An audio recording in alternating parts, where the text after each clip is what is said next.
So guys, ito yung nabunot natin doon kanina sa labas. Uy, napakan ko ang aking grapes. Dito nilagay natin guys. Ang gagawin naman natin sa susunod, ito, lagyan natin ng ipot ng manok. Yung ipot ng manok guys, sinaluan ko ng lupa. Ayan.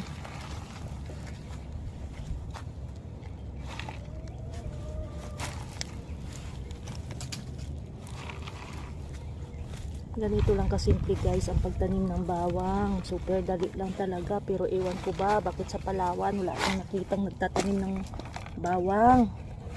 Ngayon diligan na natin yan guys, kahit basa pa ang lupa kasi yung ipot tuyo yung ipot kasi, kaya kailangan natin mabasa.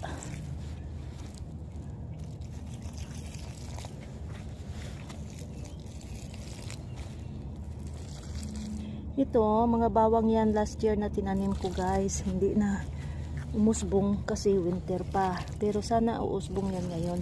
Yan. So dito guys, uy, dito pa pala nataniman nalagyan ng ipot. Yung iba. So lagyan muna natin ng ipot lahat guys. Ayan. Diyan. Dito lagyan natin.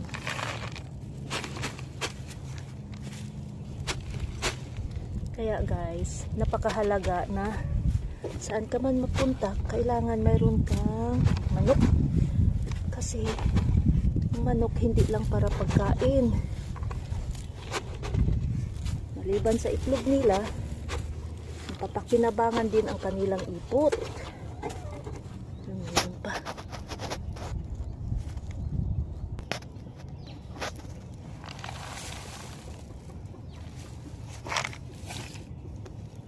So, basahin natin.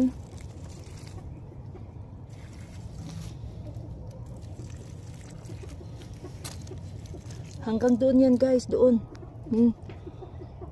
Ewan ko bakit blurred ang camera ko. Hanggang doon yan sa dulo. Makikita nyo may mga, ayan, may mga tinanim na ako. Oh, ayan oh, mga bawang yan guys. Unahin ko muna tanim ang bawang, tapos pag oras na ng pagtanim ng mais, tataniman ko dito. Ang mais kasi guys, hindi pwede na itanim mo the same spot every year kasi ang mais mabilis maghatak ng nutrients ng lupa.